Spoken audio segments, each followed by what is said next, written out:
quiero continuar con la serie El Patrón Profético. Ya habíamos visto la parte número 1. Esta va a ser la parte número 2. Y bueno, sigue siendo el mismo tema, es parte de claves proféticas.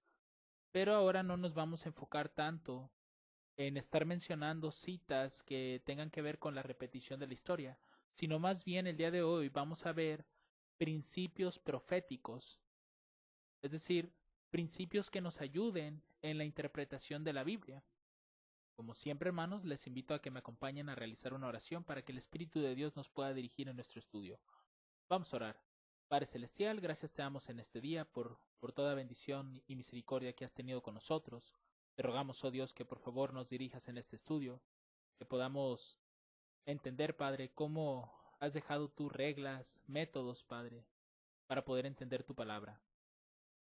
Te rogamos, oh Dios, que nos muestres estas cosas y que estés con nosotros en este estudio.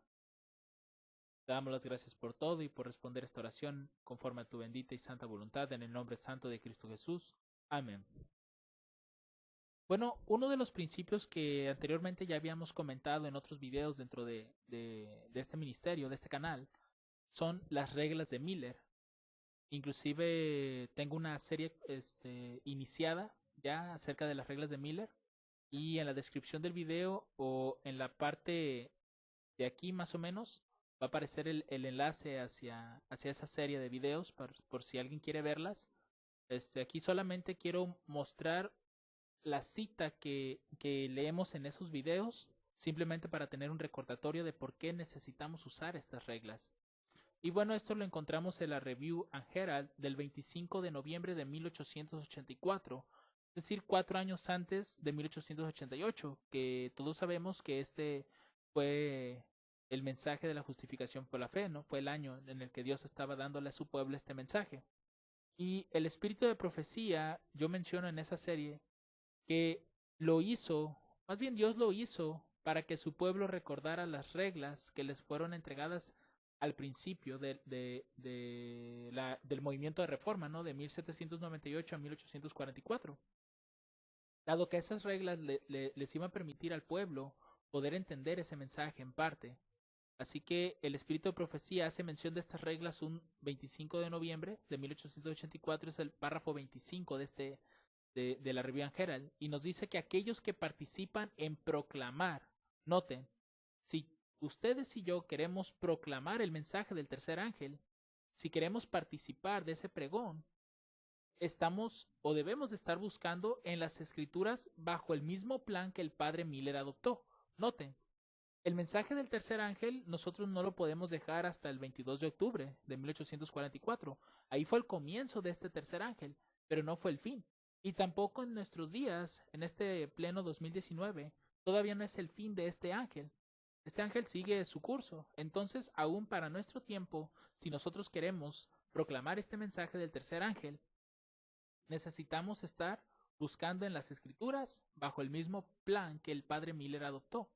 En el libro pequeño titulado Vistas de las Profecías y Cronología Profética, padre Miller da las siguientes reglas. Noten, estas reglas son simples, pero inteligentes e importantes para el estudio e interpretación de la Biblia. Entonces, si nosotros queremos estudiar o queremos interpretar la Biblia, o inclusive el mismo espíritu de profecía, necesitamos utilizar estas reglas. Ahora, aquí pues no coloqué las reglas, pero el espíritu de profecía está mencionando las primeras 5 de las 14 reglas. Y con esto no quiere decir que nada más esas 5 reglas son las que funcionan o las que únicamente necesitamos usar, porque noten lo que se dice enseguida. Lo mencionado arriba, las reglas de la 1 a la 5, es una porción de estas reglas. Noten, está diciendo que solo es una porción que ella está citando, pero hay más reglas. Y bueno, en ese libro que mencionó el espíritu de profecía de Vistas de las Profecías y Cronología Profética, ahí es donde se encuentran las 14 reglas de interpretación de Miller. Dice aquí, lo mencionado arriba es una porción de estas reglas, y en nuestro estudio de la Biblia, noten, haríamos bien en prestar atención a los principios expuestos.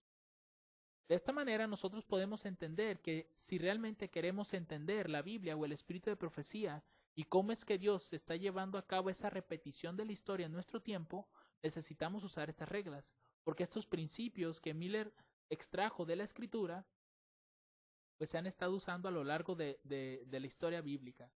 Y es la única forma en la que nosotros vamos a poder reconocer las pisadas de Jehová en la historia. Ahora, otro principio que también está incluido dentro de las reglas de Miller, pero no está por demás mencionarlo, es el principio de día por año. Y este principio de día por año, Miller lo entendió a través de Números 14:34, que dice: conforme al número de los días de los 40 días en que reconocisteis la tierra, llevaréis vuestras iniquidades. 40 años, un año por cada día, y conoceréis mi castigo.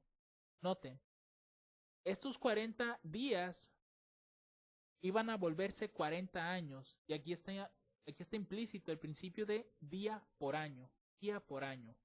Es decir, que todo tiempo profético, también pues depende del contexto. Si es en días, hay que pasarlo a años. Y también pues tenemos otra cita, que este es del libro de Ezequiel, el capítulo 4, versículo 6, dice: cumplidos estos, te acostarás otra vez sobre tu lado derecho y llevarás la iniquidad de la casa de Judá 40 días. Día por año te lo he dado.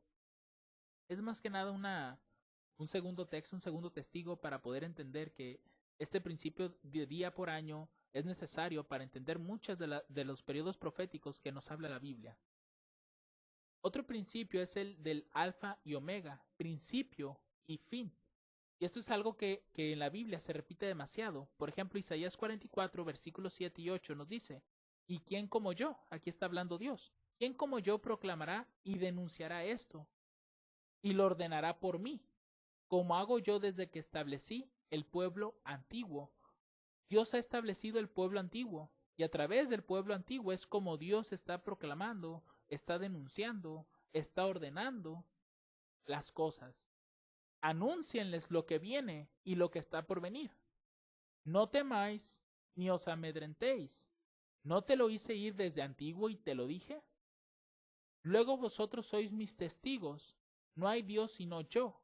No hay fuerte. No conozco ninguno. Aquí queda claro que Dios ha establecido el pueblo antiguo, es decir, a Israel, para anunciarnos las cosas que van a venir. Porque Dios nos los hizo oír desde el principio. Nosotros no vivimos en aquellas épocas, pero fue registrado en la Biblia y en el espíritu de profecía para que nosotros podamos saber lo que va a venir más adelante, porque la historia se repite. Otro texto que nos menciona este principio de alfa y omega, principios y fin, es mismo Cristo. Apocalipsis 1:8 nos dice: yo soy el alfa y el omega, el principio y el fin, dice el Señor, el que es y que era y que ha de venir, el Todopoderoso. Si notan, este principio de alfa y omega, o de principio y el fin, lo que establece es que si algo pasó en el pasado, no sé, pensemos en la historia tal vez del Génesis, esa misma historia bien puede suceder al final. O si pensáramos en el antiguo Israel, el Israel de Moisés, por así decirlo, después lo comparamos con el Israel del tiempo de Jesús y digamos que ese es el principio de alfa y omega. Moisés viene siendo la historia alfa porque ahí es donde el pueblo fue establecido, el pueblo de Israel ya en su tierra. Y la historia omega es el fin de ese pueblo que viene siendo en la línea de Cristo, ¿no? En su historia.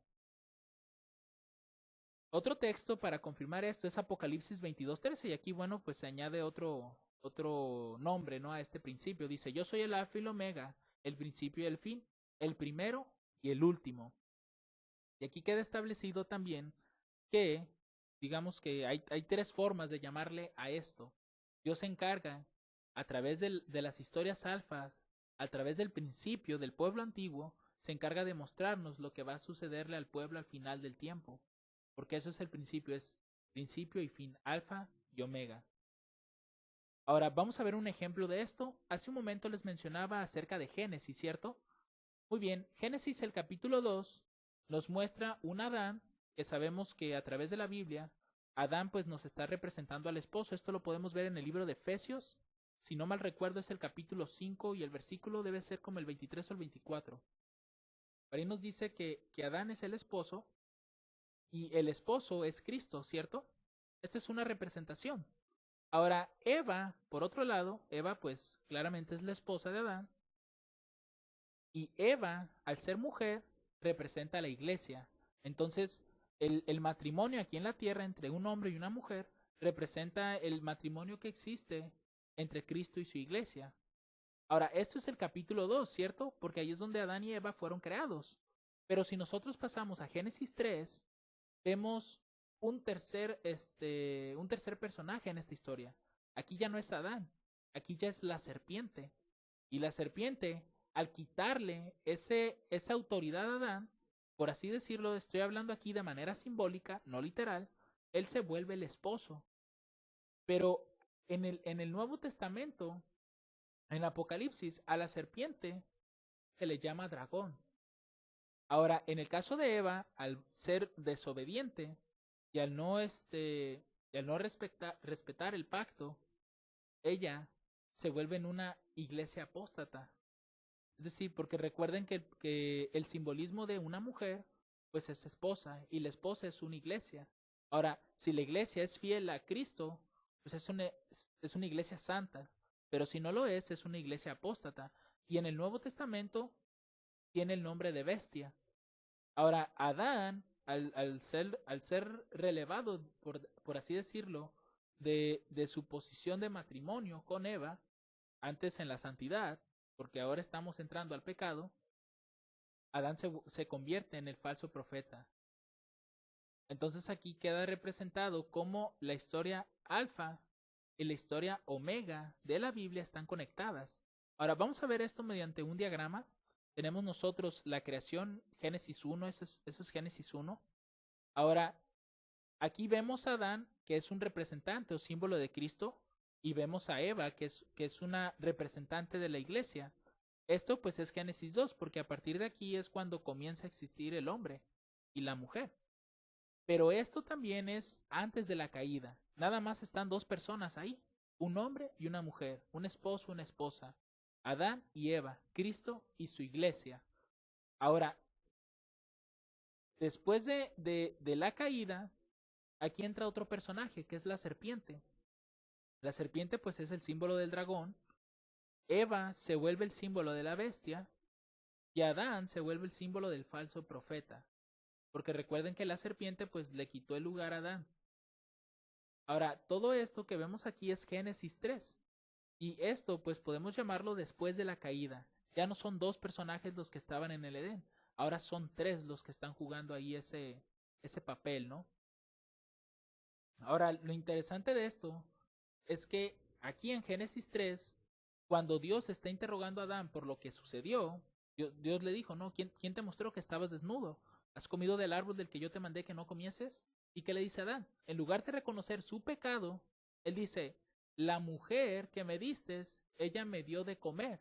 Es decir, Adán estaba culpando a Dios por haberle dado a esa esposa, porque la esposa lo hizo caer. Entonces, después Dios va con la esposa y le dice, ¿qué es lo que has hecho? Entonces la mujer dice, la serpiente me dio y yo comí.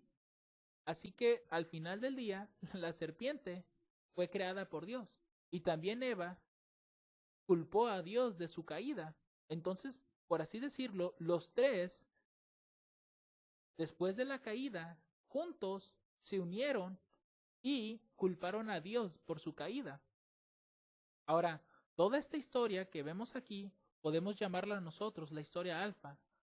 Y esto es meramente aquí en la tierra, porque también hay una historia alfa, pero podemos iniciarla desde el cielo posiblemente. Pero aquí la historia alfa que quiero resaltar es la historia de Génesis, los primeros 3 capítulos de Génesis. Ahora, si nosotros seguimos al último libro de la Biblia, Apocalipsis, vamos a encontrar que hay un dragón, vamos a encontrar que hay una bestia y que hay un falso profeta. Estos tres son mencionados en Apocalipsis 16 y dice que ellos tres pelean contra Dios, el Dios Todopoderoso. Y es interesante porque eso fue lo mismo que vemos al principio, una vez que el pueblo una vez que Adán y Eva estaban en el Edén y pues la serpiente entró al escenario, estaban esos tres enemigos en contra de Dios también. Estaban culpándolo por la caída. Y en Apocalipsis 16, estos tres también se unen, el dragón, la bestia y el falso profeta, para luchar contra Dios. Y esto es poco antes de la purificación del mundo, de la purificación del pecado. Ahora, ¿cuándo vemos la purificación del pecado? Una vez que Cristo viene y también la iglesia triunfante o la nueva Jerusalén, también podemos llamarla así, vemos esto lo podemos ver en Apocalipsis 21, y esto es después de la purificación, o muy probablemente pudiéramos colocar aquí después de los 1000 años, pero una vez que pasen esos 1000 años, es lo que ocurre en la tierra, la purificación y una recreación. Eso lo podemos leer claramente en Apocalipsis 22. Entonces, toda esta historia que estamos viendo aquí al final en el libro de Apocalipsis, podemos llamarla la historia Omega. Esto vendría a ser un claro ejemplo de lo que es una historia basada en el principio de Alfa y Omega, el principio y el fin, el primero y el último. Es una historia donde Dios nos está mostrando a través del Génesis prácticamente lo que va a suceder en la historia Omega, en la historia del Apocalipsis. Los 3 enemigos van a estar al final del tiempo y también volverá a haber una restauración donde Cristo y la iglesia van a estar presentes ahí. Ahora, esto que vemos aquí en medio, pues prácticamente lo podemos llamar el conflicto. Todo eso es el gran conflicto o el conflicto que ha existido desde la caída hasta la restauración de todas las cosas. Muy bien, ahora otro principio que es fundamental cuando uno está estudiando la Biblia y cuando quiere interpretar o quiere establecer eventos o cosas que van a suceder, o cómo es el proceso de las pisadas de Jehová, es el principio de 2 o 3 testigos. Toda verdad que uno quiere establecer tiene que estar basada en 2 o 3 testigos. Yo personalmente quisiera decir que entre 2 o más. Así que vamos a ver unos versos que nos confirman esto. Uno de ellos, por ejemplo, es Deuteronomio capítulo 19, verso 15. A pesar de que este escrito está dicho para cuando se hacen juicios, pero realmente se mantiene ese principio de que la verdad tiene que estar basada en 2 testigos, 2 o 3. Dice, no valdrá un solo testigo contra ninguno en cualquier delito ni en cualquier pecado. En cualquier pecado que se cometiere, en el testimonio de 2 o en el testimonio de 3 testigos consistirá el asunto. Si nosotros pasamos a esto al principio de interpretación, realmente no podríamos decir o establecer, digamos, un evento que va a suceder o el simple hecho de entender lo que está sucediendo en la actualidad si nada más nos basamos en un solo versículo o en un solo texto o en una sola historia, sino que para establecer esa verdad necesitamos buscar más versículos, más de uno, o buscar más de una historia, que sería lo mejor, que nos esté confirmando de que eso ya ha ocurrido en tiempos pasados. Si yo estoy viendo, por ejemplo, que en la historia ya pasó una vez, ocurrió una segunda vez, pues lo más seguro es que vuelva a ocurrir una tercera vez. ¿Por qué? Porque ya hay un patrón ahí. Otro texto es Mateo capítulo 18, verso 16, dice, mas si no te oyere, estas son palabras de Cristo, toma aún contigo 1 o 2, para que en boca de 2 o 3 testigos conste toda palabra. Sigue manteniéndose ese principio, ¿no? Si queremos establecer verdades, eventos, sucesos, necesitamos tener 2 o 3 testigos en la historia o en la Biblia para confirmar lo que queremos exponer.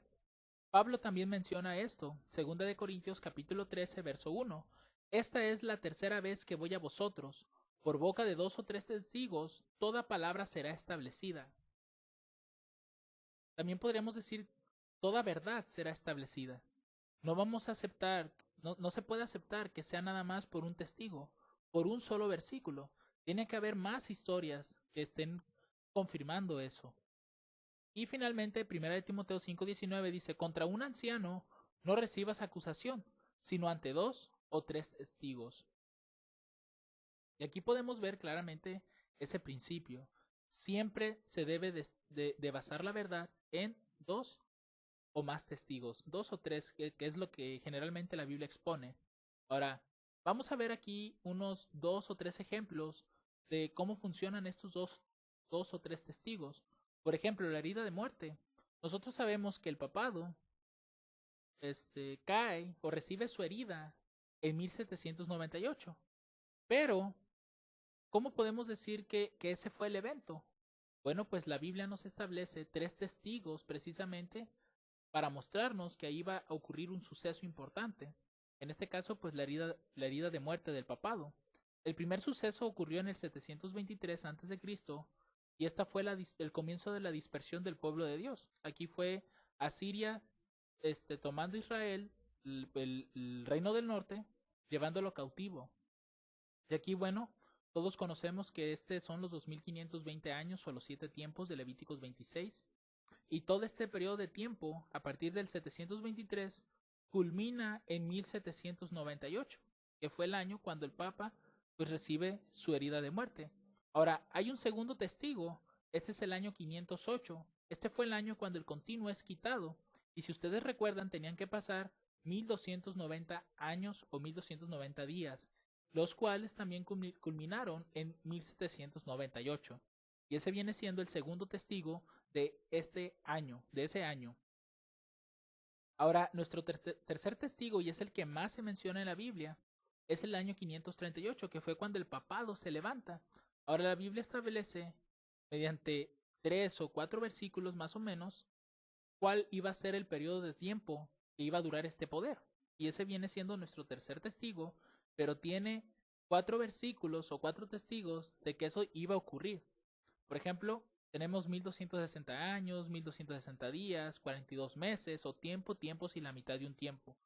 Y ese periodo es el mismo y ese periodo culminó en 1798. Entonces aquí vemos cómo Dios, con 2 o 3 testigos, estableció el año de 1798 como el año de la herida de muerte del papado. También tenemos el ejemplo de José y sus sueños. Génesis 37, versos 5 al 8 dice: y soñó José un sueño, y lo contó a sus hermanos, y ellos vinieron a aborrecerle más todavía. Y él les dijo: oíd ahora este sueño que he soñado. He aquí que atábamos manojos en medio del campo, y he aquí que mi manojo se levantaba y estaba derecho, y que vuestros manojos estaban alrededor, y se inclinaban al mío. Y le respondieron sus hermanos: ¿has de reinar tú sobre nosotros, o te has de enseñorear sobre nosotros? Y la aborrecieron aún más a causa de sus sueños y de sus palabras. Este era el primer sueño que estaba teniendo José. Pero después viene el segundo, que es parecido al primero, solamente que se están usando otros símbolos. Génesis capítulo 37, versos del 9 al 11, dice: y soñó aún otro sueño, y lo contó a sus hermanos, diciendo: he aquí que he soñado otro sueño, y he aquí que el sol y la luna y 11 estrellas se inclinaban a mí. Y lo contó a su padre y a sus hermanos, y su padre le reprendió y le dijo: ¿qué sueño es este que soñaste? ¿Hemos de venir yo y tu madre y tus hermanos a inclinarnos a ti a tierra? Y sus hermanos le tenían envidia, mas su padre guardaba aquellas palabras. Con esto podemos confirmar claramente que Dios le estaba confirmando a José lo que le iba a suceder en el futuro, que él iba a volverse el gobernador de Egipto, aunque él pues no entendía en su momento que eso iba a ser. Pero vemos claramente cómo Dios le repitió 2 veces el sueño a través de símbolos diferentes, pero mostrándole que precisamente él iba a volverse un gobernante. Entonces Dios aquí le confirma mediante 2 testigos lo que iba a ser de él. También tenemos el ejemplo de Faraón, Génesis capítulo 41, versos 17 al 24. Dice: entonces Faraón dijo a José: en mi sueño me parecía que estaba a la orilla del río, y que del río subían 7 vacas de gruesas carnes y hermosa apariencia, que pacían en el prado, y que otras 7 vacas subían después de ellas, flacas y de muy fea traza, tan extenuadas que no he visto otras semejantes en toda la tierra de Egipto en fealdad. Y las vacas flacas y feas devoraban a las 7 primeras vacas gruesas, y entraban en sus entrañas, mas no conocía que hubiese entrado en ellas, porque su parecer era aún malo como de primero. Y yo desperté, y vi también en mi sueño que 7 espigas crecían en una misma caña, llenas y hermosas, y que otras 7 espigas delgadas, marchitas, abatidas del viento solano, subían después de ellas, y las espigas delgadas devoraban a las 7 espigas hermosas, y lo he contado a los magos, mas no hay quien me lo interprete. Si ustedes notan aquí, Faraón tuvo el mismo sueño 2 veces, pero a través de símbolos diferentes. Primero vacas y después espigas. ¿Y qué fue la respuesta de José ante esto? Génesis 41:32. El suceder el sueño a Faraón 2 veces, 2 testigos, significa que la cosa es firme de parte de Dios y que Dios se apresura a hacerla. Entonces, lo que podemos deducir aquí es que cuando Dios está repitiendo los eventos en la historia, es porque van a volver a suceder estas cosas. Es decir, la cosa es firme de parte de Dios y Dios se apresura a hacerla. Va a volver a ocurrir, hermanos. Por eso es importante conocer estos principios. Este es fundamental, el de 2 o 3 testigos. También tenemos el ejemplo del día de expiación. Y como ustedes saben, el día de expiación pues, fue el 22 de octubre de 1844, pero este evento no tuvo un solo testigo, tuvo 2. Si nosotros recordamos el año 677 a.C., fue cuando Manasés fue llevado cautivo y con él comenzaron los 2520 años para Judá, el reino del sur. Y este periodo, o este primer testigo, culminó en 1844, precisamente pues el 22 de octubre. Seguido de este evento, pues es el que conocemos mayormente, que es el año 457 a.C., y aquí fue el tercer decreto de Artajerjes, y aquí es donde comienzan las 2300 tardes y mañanas o 2300 años. Y estos dos se vuelven los testigos para establecer la fecha de 1844. Entonces, de esta manera, hermanos, nosotros es como podemos ver cómo el Señor para los eventos está usando 2 o más testigos. Ahora, Dios también ha estado estableciendo sus propios testigos, y de hecho podemos encontrarlos en la Biblia en distintos versos. Por ejemplo, Deuteronomio 30:19, que podríamos decir que no existía la Biblia en ese entonces, y pues como tal todo el Antiguo Testamento no existía, Dios tenía 2 testigos. Deuteronomio 30:19 nos dice: al cielo y a la tierra llamo hoy como testigos contra vosotros, de que os he puesto delante la vida y la muerte, la bendición y la maldición. Escoge pues la vida para que vivas tú y tu simiente. Notamos aquí con claridad que Dios, antes de que existiera el Antiguo Testamento, y quiero referirme a él como de manera completa, porque muy posiblemente ya estaba a lo menos quizás el libro de Génesis o el libro de Éxodo, posiblemente, no lo sé. Aquí Dios está usando al cielo y a la tierra como sus testigos. Noten, son 2 testigos. Ahora, Mateo 7:12, aquí como que Dios cambia los testigos. Y ahora, noten lo que dice: así que todas las cosas que queráis que los hombres os hagan, así también haced vosotros a ellos, porque esto es la ley y los profetas. Los testigos que Dios está usando, pues ya estaba el Antiguo Testamento hecho. Dios está usando la ley y los profetas como sus testigos cuando se hacían las cosas. Pero también cuando vamos a Apocalipsis 11:3 y 6, aquí los testigos cambian. Dice: y daré potestad a mis 2 testigos, y ellos profetizarán por 1260 días, vestidos de cilicio. Estos son los 2 olivos y los 2 candeleros que están en pie delante de Dios, delante del Dios de la tierra. Y si alguno quisiere dañarles, sale fuego de la boca de ellos, y devora a sus enemigos. Y si alguno quisiera hacerles daño, debe morir él de la misma manera. Estos tienen potestad de cerrar el cielo para que no llueva en los días de su profecía, y tienen potestad sobre las aguas para tornarlas en sangre, y para herir la tierra con toda plaga cuantas veces quisieren. Claramente estos 2 testigos son el Antiguo y el Nuevo Testamento. Estos son los testigos que Dios nos dejó. Y pues claramente en estos 2 testamentos pues viene incluido la ley y los profetas. Y para nuestro tiempo, hermanos, los 2 testigos pues también han cambiado. Ahora los 2 testigos son la Biblia y el espíritu de profecía. Estas 2 cosas son las que Dios nos ha dejado a nosotros y son las que Dios va a utilizar también para juzgarnos por aquellas cosas que hicimos y por aquellas cosas que no hicimos. Ahora pasemos a otro principio. Este principio es fundamental al momento de que se va a estudiar la palabra de Dios, y es la que nos va a ayudar completamente a entender cuáles son las pisadas de Jehová a lo largo de cada gran movimiento de reforma que el Señor ha creado. Es el concepto de línea sobre línea. Isaías 28, versos 9 al 13, nos habla de esto. dice aquí a manera de pregunta, ¿a quién le enseñará conocimiento o a quién le hará entender doctrina? ¿A los destetados? ¿A los arrancados de los pechos? Porque mandamiento tras mandamiento, mandato sobre mandato, renglón tras renglón, línea sobre línea, un poquito allí, otro poquito allá.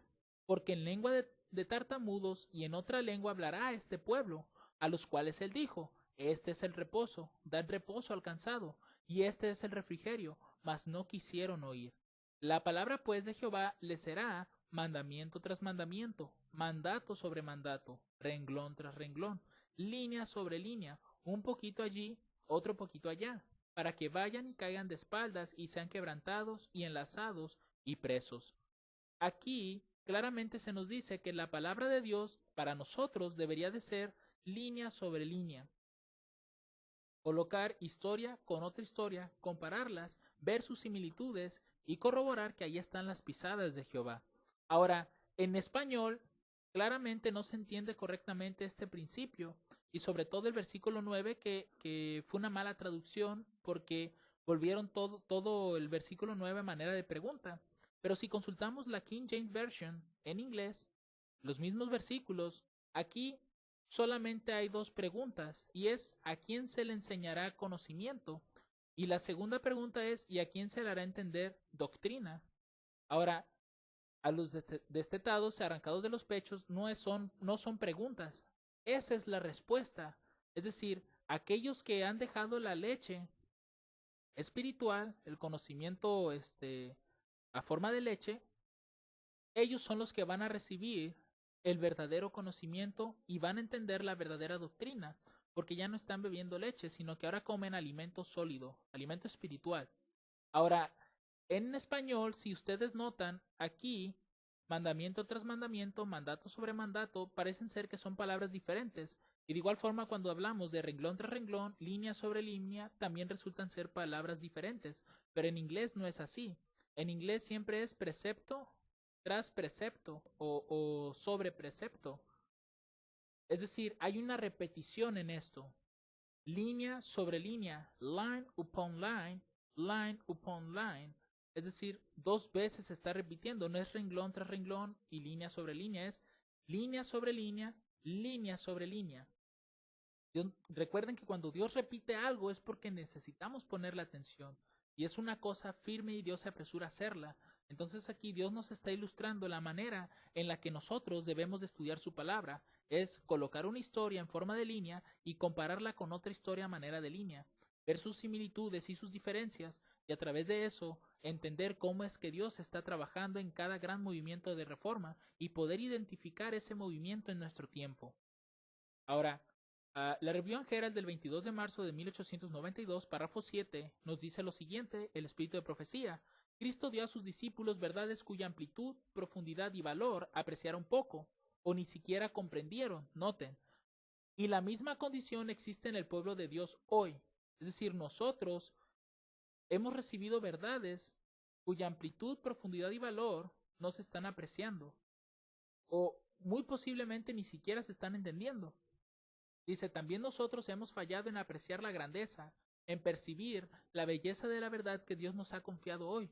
Si avanzáramos en el conocimiento espiritual, veríamos la verdad desarrollarse y expandirse en líneas, noten, aquí está usando el término de línea, así como en Isaías, línea sobre línea, de las cuales poco hemos soñado, pero nunca se desarrollaría en alguna línea que nos llevara a imaginar que podemos conocer los tiempos y las sazones que el Padre ha puesto en su sola potestad. Una y otra vez he sido advertida en cuanto a la fijación de tiempo. Nunca más habrá un mensaje para el pueblo de Dios que se base en tiempo. No hemos de saber el tiempo definido, ya sea para el derramamiento del Espíritu Santo ni de la venida de Cristo. Entonces aquí lo que nosotros estamos estableciendo es que si nosotros estudiáramos en líneas, la verdad se va a desarrollar y se va a expandir de tal manera que nunca hemos soñado cómo es realmente la verdad de Dios. Otra cita, esta es de Mensajes Selectos, tomo 2. El capítulo se llama Los tres ángeles y el otro ángel, página 117, y dice, se expusieron ante la gente los acontecimientos históricos, noten. El contexto aquí es que se están exponiendo acontecimientos históricos que mostraban el cumplimiento directo de la profecía. La profecía mostraba esos acontecimientos, los estaban comparando. Y si se vio que las profecías constituían, noten, una delineación simbólica o figurada de los acontecimientos que conducen al final de la historia terrena. Entonces los acontecimientos históricos, que son pues el cumplimiento profético, son una delineación simbólica de los acontecimientos. Ahora, si nosotros consultáramos el diccionario Webster de 1828, que este es un diccionario que usaron nuestros pioneros para entender ciertas palabras de la Biblia, aquí nos dice que una delineación es primer bosquejo de una cosa, contorno o la representación de una forma o figura mediante líneas. Entonces lo que el espíritu de profecía dice es que los acontecimientos históricos, que son el cumplimiento de la profecía, deben delinearse o deben mostrarse o enseñarse al pueblo a través de líneas. Ahora, una figura también del diccionario Webster es en representación de otra cosa, representación por semejanza, típico, en representación por semejanza, no literal o directo. Pues la cuestión ya de figurado o simbólico es una representación de algo. Entonces esa línea, esa delineación de la historia es una representación de otra cosa, ¿sí? Si habláramos, por ejemplo, ya para adentrarnos en el tema de líneas, la línea de Noé, esa podríamos llamarla una delineación histórica de cómo Dios trabaja con su pueblo e interactúa con él. Ahora, esa línea es una representación de otra línea. Bien pudiéramos mencionar la línea de Moisés, que fue otro gran movimiento de reforma. Y así sucesivamente, cada una de esas líneas va representando a la siguiente generación. Ahora, el Review and Herald del 31 de julio de 1888, la hermana White nos vuelve a decir: tenemos que tener un conocimiento de las escrituras para que podamos trazar, noten, las líneas de la profecía. La profecía tiene que ser trazado, mostrada en líneas y entender las especificaciones dadas por los profetas y por Cristo y a los apóstoles, para que no seamos como ignorantes, sino que seamos capaces de ver que el día se está acercando, de manera que con un creciente celo y esfuerzo podamos exhortarnos unos a otros hacia la fidelidad, piedad y santidad. Entonces nosotros, como pueblo de Dios, necesitamos tener un conocimiento de la Biblia, para así poder trazar las líneas de la profecía, porque solamente así vamos a dejar de ser ignorantes. Y al ver que el tiempo se está acercando, hermanos, aún con un mayor celo y esfuerzo, nos podamos exhortar unos a otros para que alcancemos esa santidad que Dios quiere. Manuscritos Liberados, tomo 9, página 7, dice: el Apocalipsis es un libro sellado, pero también es un libro abierto. Registra maravillosos eventos que van a suceder en los últimos días de esta historia terrenal. Las enseñanzas de este libro son definidas, no son místicas ni ininteligibles. En él se sigue la misma línea profética que en Daniel. Noten, si Daniel es una línea profética, también Apocalipsis es una línea profética. Entonces tenemos que estar comparando las historias a través de líneas. Noten esta parte, es importante. Dice: Dios ha repetido algunas profecías. Y si las está repitiendo es porque ya tuvieron un cumplimiento y se van a volver a repetir, mostrándonos que les debemos dar alguna importancia. El Señor no repite cosas que no son de gran consecuencia. Es por eso que necesitamos encontrar en la Biblia esos grandes movimientos de reforma, porque sí los hay.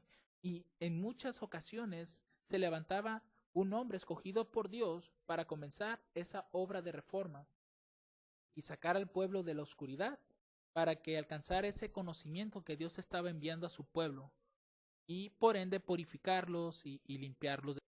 Ahora, Manuscritos Liberados, tomo 17, página 19, nos dice lo siguiente: la profecía se ha estado cumpliendo línea sobre línea, y este concepto de línea sobre línea es lo de Isaías 28 que leímos hace un momento. Entonces, aquí el espíritu de profecía nos está diciendo claramente que la profecía se cumple línea sobre línea. Cuanto más nos afirmemos bajo el estandarte del mensaje del tercer ángel, tanto más claramente comprenderemos la profecía de Daniel, porque el Apocalipsis constituye el suplemento de Daniel. Y esto es importante porque aquí nos dice que si nos ponemos bajo el estandarte del mensaje del tercer ángel, y si ustedes recuerdan la cita que leímos también de 1884, cuando se hablaba de las reglas de Miller, si nosotros queremos proclamar este mensaje o queremos estar bajo el estandarte del mensaje del tercer ángel, necesitamos estudiar como lo hizo Miller. Dice, cuanto más plenamente aceptemos la luz presentada por el Espíritu Santo por medio de los siervos consagrados de Dios, tanto más profundas y seguras, tanto como el trono eterno, parecerán las verdades de las profecías antiguas. Tendremos la seguridad de que hombres de Dios hablaron siendo inspirados por el Espíritu Santo. Los hombres deben estar sometidos a la influencia del Espíritu Santo a fin de comprender las declaraciones que el Espíritu realizó mediante los profetas. Estos mensajes fueron dados no para aquellos que pronunciaron las profecías, sino que para nosotros que estamos viviendo en medio de las escenas de su cumplimiento. Entonces realmente los profetas no pronunciaron esas profecías realmente tanto para ellos, sino para los que iban a vivir en el último tiempo. Es decir, nosotros, la cuarta generación. Entonces, las verdades bíblicas de las profecías antiguas se van a estar repitiendo, y la única manera en la que nosotros podemos identificarlas es a través del principio de línea sobre línea sobre línea, a través de las reglas de interpretación de Miller, del principio de 2 o 3 testigos. Por eso es importante conocer estos principios, hermanos, para poder saber dónde nos encontramos actualmente en esta línea profética y qué tan cerca nos encontramos de la venida de nuestro Señor. El conflicto de los siglos, luz a través de las tinieblas, capítulo 20, página 343, párrafo 1, nos dice, la obra de Dios en la tierra presenta siglo tras siglo sorprendente similitud en cada gran movimiento reformatorio o religioso. Los principios que rigen el trato de Dios con los hombres son siempre los mismos. Dios no ha cambiado, hermanos. Dios sigue trabajando así como lo hizo con Noé, así como lo hizo con Moisés, con Elías, con Juan, con Gedeón, con Esdras, y con cada gran movimiento de reforma, Dios ha trabajado igual. Son las mismas pisadas de Jehová. Y si nosotros reconocemos esas pisadas a través de estos principios, vamos a saber qué es lo que está haciendo Dios en este tiempo. Dice, los movimientos importantes del presente tienen su paralelo en aquellos del pasado, y la experiencia de la Iglesia en tiempos que fueron encierran lecciones de gran valor para los nuestros. Por eso es importante, hermanos, que realmente estudiemos la historia y no solamente basarnos o estar estudiando a manera de la leche espiritual, porque recuerden que aquellos que siguen tomando leche espiritual, a ellos no se les va a enseñar doctrina ni se les va a dar conocimiento. Si siguen bebiendo pura leche espiritual, necesitan ya el alimento sólido. Finalmente, paralelo, vamos a definir esta palabra a través del diccionario Webster. Paralelo es una línea que a lo largo de toda su extensión es equidistante de otra línea, como los paralelos de latitud. Cualquier cosa igual o parecida a otra en todos sus detalles esenciales. Entonces, cada historia, cada gran movimiento reformatorio religioso es un paralelo de otro. Tiene detalles, como menciona aquí, esenciales que son parecidos. Hay pasos que están firmemente establecidos en cada movimiento reformatorio. Hay otros que simplemente no aparecen, pero pienso que es por las mismas circunstancias. Pero hay siempre 3 pasos esenciales que rigen esos grandes movimientos de reforma. Y yo les invito, hermanos, a que meditemos en esto y procuremos aplicar estos principios al momento de que abramos la Biblia y comencemos a estudiar. Recuerden que también estos principios los pueden aplicar al espíritu de profecía y son necesarios, hermanos, porque de esta manera vamos a saber correctamente el tiempo en el que nos encontramos y sobre todo cómo es que Dios ha estado trabajando con su pueblo, cómo son los principios que rigen el trato de Dios con nosotros. Que el Señor les bendiga abundantemente.